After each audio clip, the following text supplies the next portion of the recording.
Good afternoon, ladies and gentlemen, and Happy New Year. I hope you all had a fantastic celebration ringing in 2024. We're thrilled to be back, and I must say, there's something special about kicking off a new year with all of you. As we stand at the threshold of 2024, a year filled with promise and potential, it's only fitting that we launch into the new season with energy, enthusiasm, and a whole lot of excitement.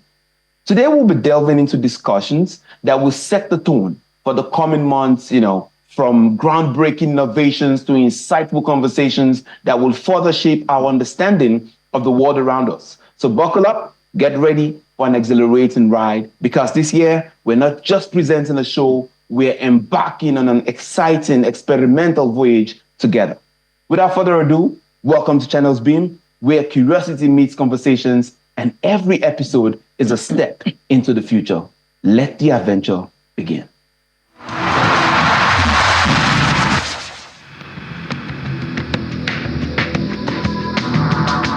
It was all tears in Plateau State on the eve of Christmas Day after gunmen attacked Bokos and Birkin-Ladi, leaving at least 195 persons dead. The incident cast a dark shade on Christmas celebrations across the country as Nigerians took to social media, mourning and lamenting over the incident that has become a constant occurrence, with no one being arrested in connection with the crimes.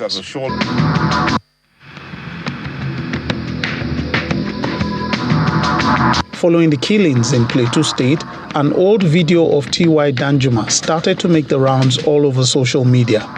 In the clip, the former Chief of Army Staff alleged that there is an attempt at ethnic cleansing in all the riverine states of Nigeria, a move he says must be stopped by every Nigerian because the armed forces are not neutral in the matter.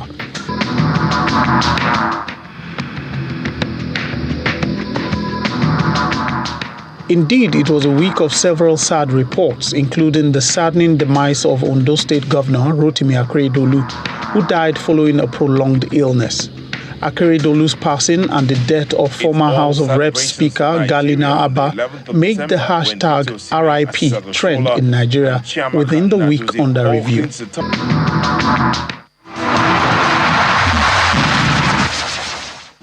From the boardroom at the broad streets in Lagos to the main streets of Kano and Nembe Creeks in Bayelsa, I hear the groans of Nigerians who work hard every day to provide for themselves and their families. I'm not oblivious of the expressed and sometimes unexpressed frustrations of my fellow citizens. I know for a fact that some of our compatriots are even asking if this is how our administration want to renew their hope. Their compatriots, take this from me. The time may be rough and tough. However, our spirit must remain unbowed because tough times never last. We are made for this period, never to flinch, never to falter. The socio-economic challenges of today should energize and rekindle our love and faith in the promise of Nigeria. Welcome back. Let's be honest. The technological advancement and innovations we saw in 2023 were almost inconceivable, and social media was alive all through, shaping our narrative and putting the necessary pressure on issues that concern our daily existence. On the show today, we'll be exploring some of those innovations, focusing on the breakthroughs, social media storms, and the Japa Syndrome. Joining me on this discussion today are two innovative gentlemen. First, Moses Fire, founder of the Technology Policy Advisory. And our second guest is Emmanuel Temitope Amujo, entrepreneur and founder of the UK-based data-driven fintech company named Remittance. Moses joins me here in our studio in Abuja, while Mr. Amujo joins us from the UK via Zoom. Gentlemen, you're welcome to Channels Beam. Thank you very much. It's a pleasure to be here. All right, thank you very much. Mr. Amujo, you're welcome. Yeah, thank you very much. It's a pleasure to be here and to to talk on this topic. It's beautiful to have you guys here. Okay, let's get straight into it. And I'm going to start with Moses. So groundbreaking technologies, basically these are the things that we've seen all through 2023. Give us an insight in your own estimate. How has this shaped, or how will this continue to shape the things we see in 2024? Yes, thank you for this question. So I think when we talk about groundbreaking technology within the Nigerian and African context, the first technology or aspect of technology I will speak about is AI. Mm-hmm. We've seen how AI has really changed the way we approach technology and how it has made things more easier. And we've seen most technologies now implement and inculcate AI into their processes. Mm-hmm. But I think for Nigeria particularly, what I think will be groundbreaking and there will be more development in that area is the spread and deployment of broadband. And when I say broadband in Nigeria, particularly, I'm referring to 5G network, because we know that has to do with the core infrastructure. And when when we have this available within more locations in Nigeria, it also gives access to other technology innovations such as farming, such as telemedicine. And again, another aspect, it's also closing the gap, the technology literacy gap within Nigerian space. Right. So I think for me, these are just the technology that I look forward in this new year. All right, over to you, Mr. Amuja. Let's hear you. What are those things you're looking forward to in 2024?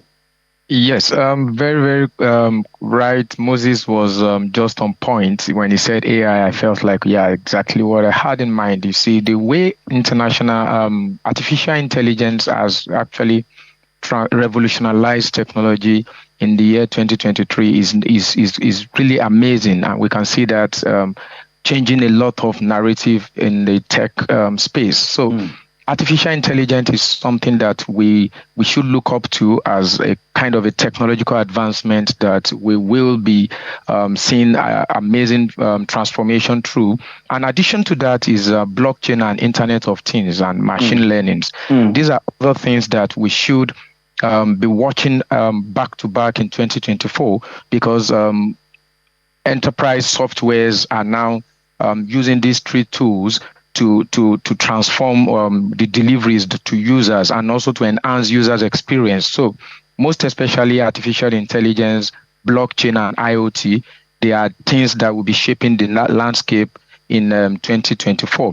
And talking about Nigeria, we, like Moses mentioned, the 5G technology and the likes is gonna help a lot. But this could mean a lot to us, especially the artificial intelligence, because it's going to improve services, and it's going to improve efficient logistics and enhance connectivities. So what we need to be concerned about mostly is to ensure that we are not misusing this technology, because there is a way to use all of these things such that we will not be over-dependent on them, and at the same time, we will not be getting a negative result as regards some of these technologies, especially artificial intelligence. Thank you. I want to get you straight, because you have already started talking about policy. But before we get into policy and tech, because that's beautiful, I mean, that's also where Mr. Moses really thrives. Let's go to social media. Social media has become a powerful force when it comes to shaping public discourse. How are we anticipating to use social media storms, in making things evolve in 2024, looking at the youth population of Nigeria. What's your take on that? Yes, social media in 2024 basically is something that we should be optimistic about. We all know how the social media storm is changing a lot of narratives, but also we have to be careful. I'm just being balanced in this positive and the negative aspect of all of these innovations. So we need to also be very careful to be sure that we are not taking the negative advantage of these. We are not ensuring that these things are not bringing negativity to us. So as regards the social media, we're looking up to sensitivity of information in 2024, because most of the informations we're seeing on the social media now, we need to be very careful of the integrity of such information. It is not all these informations that we can rely on. So what is important is the real-time data analytics and be sure that what you are reading is really reliable. So the reliability, the data integrity are things that we should be very careful with as we look into 2024 as regards social media storm. Yeah. All right. Thank you very much. Let's come to Mr. Moses. What's your projection as regards social media when it comes to policies, when it comes to things that are going to, shape how we operate in Nigeria in 2024 and beyond? Yes. So when it comes to social media in Nigeria, for me, yes, we've seen the exponential advantage social media has brought to Nigeria. And again, we are going to see more adopters of social media. But again, from the policy aspect, again, to address your question is, I foresee that, again, this current government is going to try to come up with a regulation or a policy that is going to address how we use social media. Yes, there's a need to regulate, but also it depends on how do we need to regulate this the social media. What tools are we going to use, and who are going to be held accountable? All right, that's a very good take on that question there. I want to go to something that was trending, and I think I'll go back to you, Mr. Amujo. I want to talk about the Japa Syndrome. The Japa Syndrome is something that was really on a bigger rise as at last year, 2023. I mean, the data shows that more people actually left the country, especially the young people. And you see the momentum rather continues to grow. So how do you interpret this trend? And, what are the implications that we might have, that it might have from Nigeria to the global community, talent acquisition and the concept of home when it comes to 2024? Yes. First, let's look at the migration pattern in 2023. The first thing, as a development finance expert myself, I was in the United Kingdom 2019 to study development finance, and remittances was my area of concentration. In the process, I discovered and we learned the factors for migration. So there is a pull and a push factor. Is either you are pulled to move out from your country or you are pulled from other country. And what does that imply? Something would instigate the movement. Migration does not come without a reason.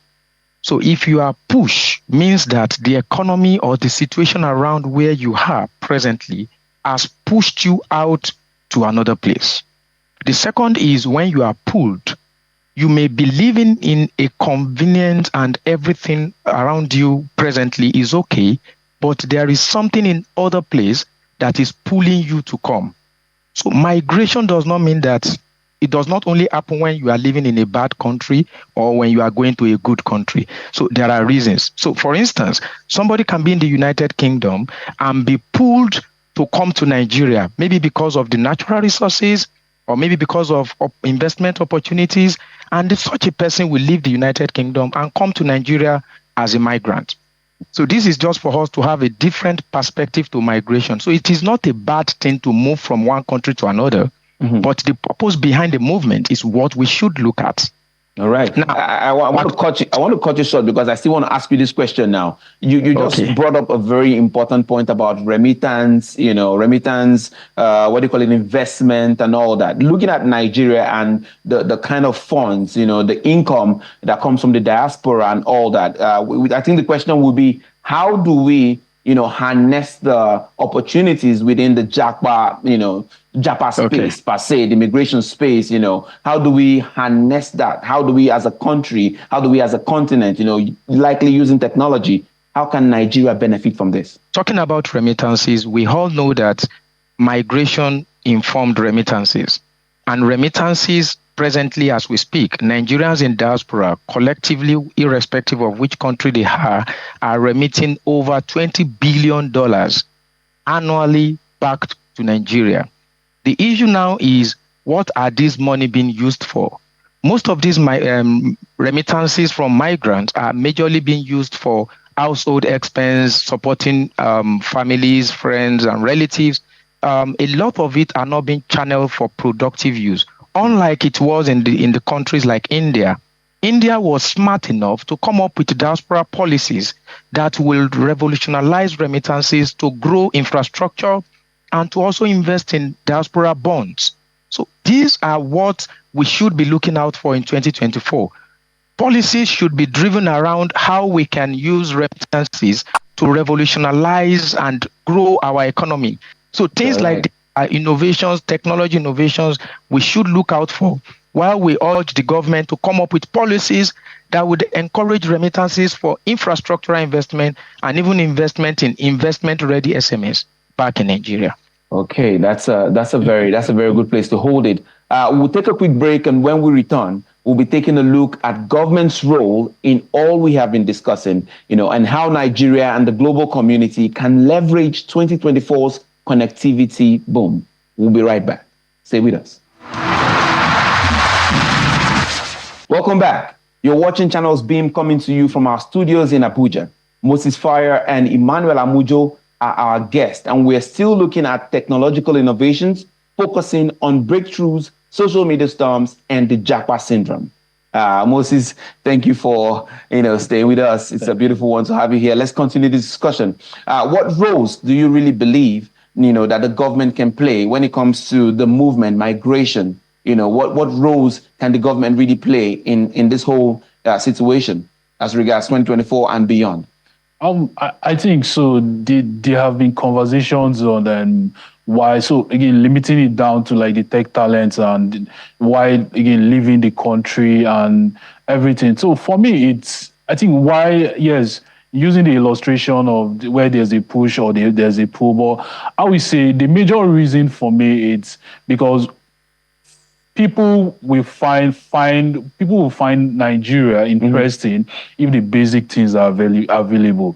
If I can go out and feel that I am safe, if there's happen, I can go to the police station and report, and I ensure that the police again we investigate without asking for any kickbacks. If I'm sure that the healthcare, if I'm sure of light, if I'm sure of connectivity, if I'm sure of peace of mind. So for me, it's if all these economic things are available, I think we are going to see a reduction of the Japa Syndrome. I think even looking at our current Minister of Innovation and Digital Economy. Yeah. I think one thing which is critical and we all know about is the 3 MTT aspect. That's training of tech talent. And I think what that aspect which is trying again very hard to solve, and kudos to him again, which is going to make Nigeria an exporter of this tech talent, tech talent. But core again to this, no matter the number of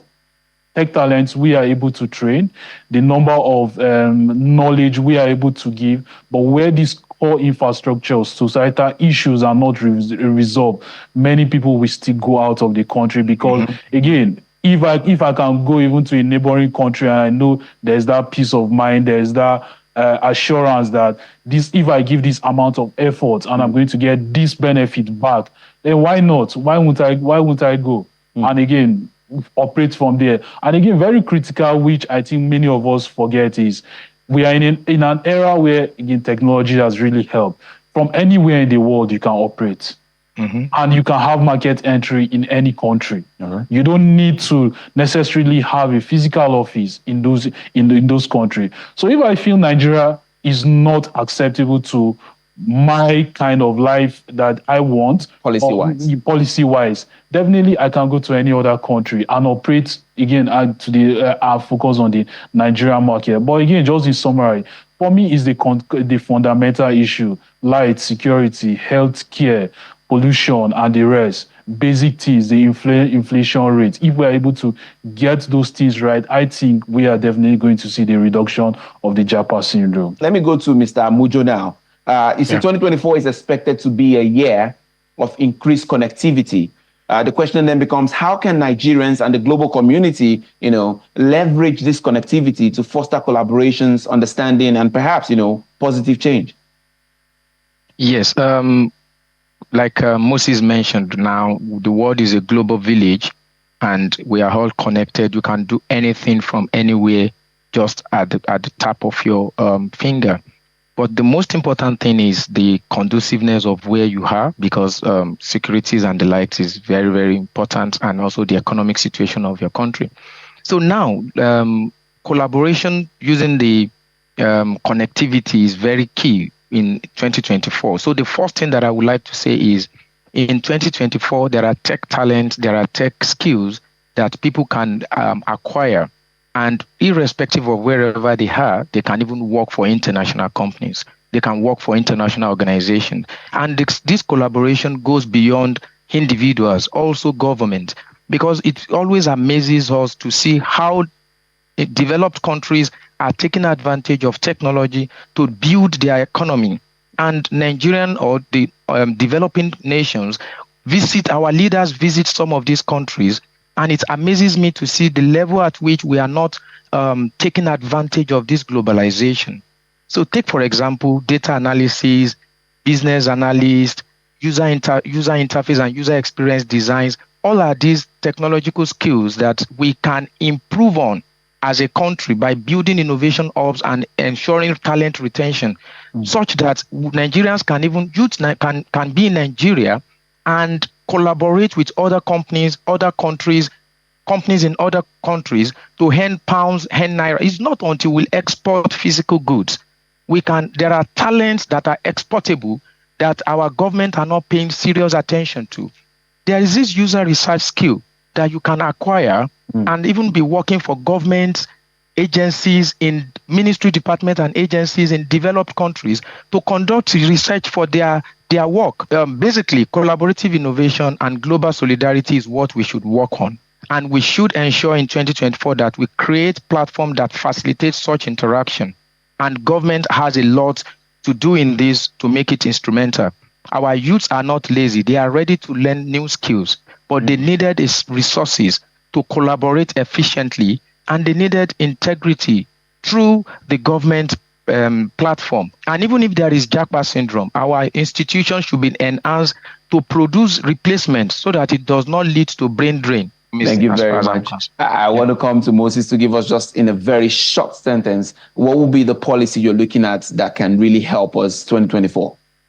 I think for me, no, I won't mention a particular policy, but I'll just say, yes, in 2024, there will be a lot of policies that will come out that will address the technology space.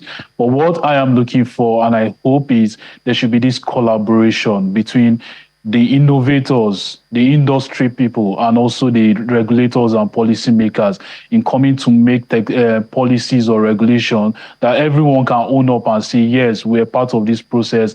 And again, it addresses every party's concern, just like as the Nigerian Startup Act.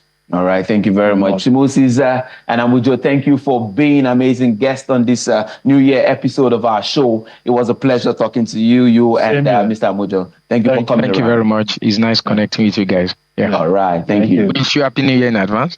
Yeah, Happy New Year to you. Thank you. Happy New Year. Happy New Year. Friends, that's our time. Thank you very much for staying tuned. As always, we'll be leaving you with the 5 most viewed videos on our YouTube channel. I'm Sunas Nathaniel. Till we meet again next week, please remember, we have today a fresh start. The new year is like a blank canvas, and together we are about to paint a masterpiece of curiosity, inspiration, and discovery. Happy New Year, and stay blessed.